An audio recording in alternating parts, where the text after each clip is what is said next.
Hey guys, it's Sandro here, and today's video is a look at my favorite, which obviously means the best, detailing gloves.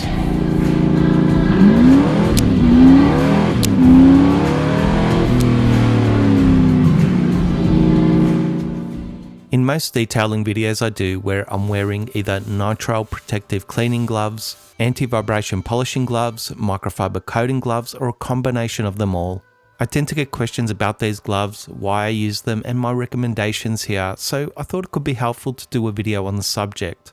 So let's get straight into it. Starting with nitrile gloves, they're by far the most commonly used protective detailing gloves, and for those of you that may not be familiar with them, they're made of a synthetic rubber and basically can be viewed as a more durable and higher performing latex glove alternative. Now, it's important to understand that nitrile gloves are made for many different industries, from the medical profession to hospitality and various industrial trades and processing areas, so they can come in many different grades and specs, meaning that nitrile gloves geared towards a doctor or a chef may be awful nitrile gloves for car detailing that has very different needs.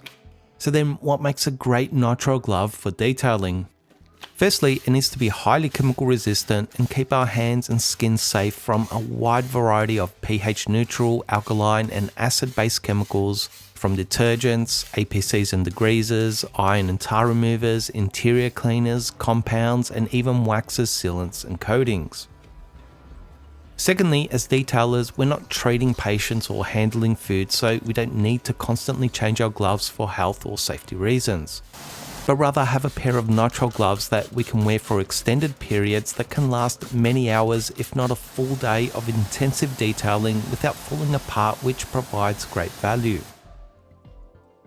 Thirdly, because our gloves are getting constantly wet and having all sorts of slippery chemicals and contamination over them, good detailing nitrile gloves need to have fantastic grip in these conditions so we can hold on to our cleaning or detailing tools securely and safely. To put it simply, they need to be highly chemical resistant, highly durable, a little thicker to resist breaking and help you out in quickly putting them on or pulling them off, and they need to have high levels of grip. I've used dozens of different nitrile gloves in the past, but about a year ago I tried my first pair of U.S.A nitrile gloves, and I can quite confidently say that they're without a doubt the best detailing nitrile gloves I've used to date. Incidentally, they're also the nitrile gloves you'd see me wearing in every video I've made this year. I think the number one thing that stood out about them was the amazing grip they provide that's almost as good dry as it is wet, and with just about any cleaning chemical over them. The grip is really outstanding and like no other nitrile glove I've used to date. They're easy to put on and pull off, dry or wet, due to their thicker rubber spec that prevents them from bunching up and also helps insulate a little against cold or hot water or liquids. In reality, they're at least twice as thick as most other nitrile gloves, resist tearing even when you abuse them, and I'd say they last several times longer than most others with ease. I think it's also the reason why they just hold up so well even when used with stronger tar removers and other cleaning solvents. Now personally, I don't use the same pair of nitrile gloves for more than a day, but quite honestly, a pair would probably last for days on end if you did want to reuse them. Compared to many other cheaper alternatives, they are a little bit more pricey, but value-wise, based on grip, safety, comfort, insulation, durability, and overall performance, I think they're outstanding value and the best nitrile detailing glove on the market today. So let's move on to anti-vibration polishing gloves. I bought my first pair about 5 or 6 years ago, and since then I've owned many pairs. As I've gotten older, my body simply doesn't hold up to abuse or punishment as well as it used to, and it takes longer to recover, so these padded gloves basically help absorb at least a portion of the jitters in your hands, arms and shoulders and even back when using car machine polishers for extended periods. Now firstly, I can tell you that all the anti-vibration gloves I've owned do in fact work at reducing vibrations felt by your hands. Heck, even wrapping some cloth around your hands will also do something to absorb shocks. But the real question is, to what degree? Now, unlike the previous U.S.A nitrile gloves that I've been using for a year, I've only been using these Eureka anti-vibration gloves for about a month now.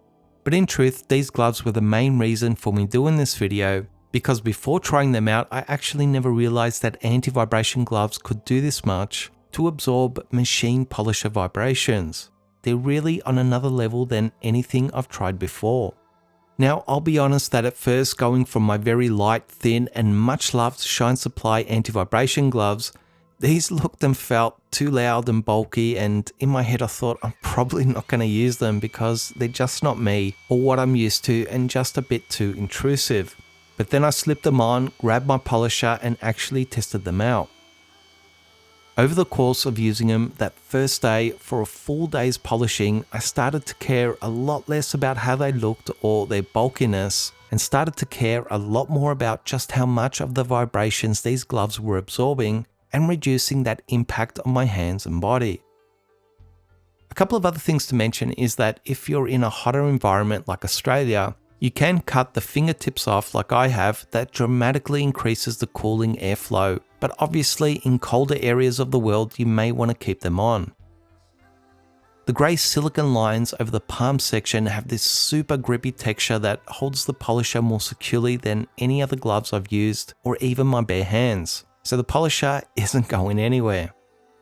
And the top part of the gloves have a breathable weave with a soft, comfortable and also breathable cotton inner liner that does a good job at allowing heat and moisture to escape and being very comfortable. But I guess the real hero element of this glove is in the palm of the hand with their unique Super Block vibration foam that, at least for me, is in a league of its own in terms of vibration absorption. I guess the real revelation I had while trialing these gloves and then thinking more about them is that I'm not wearing them because I think they look good or stylish, or because I think it's comfortable to wear gloves. Honestly, I'd much prefer wearing no gloves at all. The reason I'm wearing them is to stop that buzzing feeling in my hands that sometimes keeps on going for an hour after I finish polishing, and to help reduce some of the pain or discomfort I feel in my hands, wrists, elbows, shoulders and back when I do extended polishing sessions. These Eureka gloves simply do a better job at their intended purpose of reducing vibrational shock while providing some great secure grip and in no way restricting or impeding my ability to correct car paint. So going by those metrics, they're really fantastic and my body wishes I'd gotten onto them many years ago.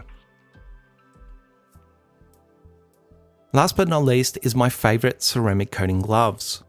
I'm sure many of you guys have seen me wear these CarPro microfiber gloves countless times, and I know they've been the subject of many jokes in the comments as they look a bit like a Muppet's hand. But with that aside, the main reason I wear these gloves during the final ceramic coating stage of almost every car I detail professionally is because my hands sweat a lot wearing nitrile gloves, and after a while that sweat starts to drip out and onto the car, which for the final coating stage just isn't a good thing. These gloves obviously breathe a lot better than rubber gloves, so you just don't sweat as much, and any moisture will additionally be absorbed, so they pretty much eliminate the sweating issue. The other benefit in using them during a final coating stage is the soft microfiber material that's obviously safe to make contact with the paint. And as far as getting any paint coating residue on them, they're pretty plush, so I've never had it pass through to my hands. You'd really have to pour it on for that to happen. Being microfiber, these gloves also have pretty good grip to hold your applicator blocks and wiping cloths, so there's no issue there, and they're also washable and reusable. On average, I'd say a pair lasts me about half a dozen coating jobs or a couple of months, so for the price I think they're great value, and I struggle more finding them available in stock, so I tend to grab a few when I do find them available. So there you have it guys, my favourite and most used detailing gloves. I really hope this video helped to explain what they are, how I use them and why they work well in my detailing world. I think I'll leave it there guys, and if you enjoyed this video and would like to say thanks and help support future content, you can do so by buying me a coffee at buymeacoffee.com/ccad, in which I'll leave a link to in the description box, or you can now hit the thanks button below the video, and thank you everyone for the support so far. As always, I really hope you guys enjoyed and found this video useful. Please share it with others, give it a like and comment below to show your support for this content, and I'll see you guys soon.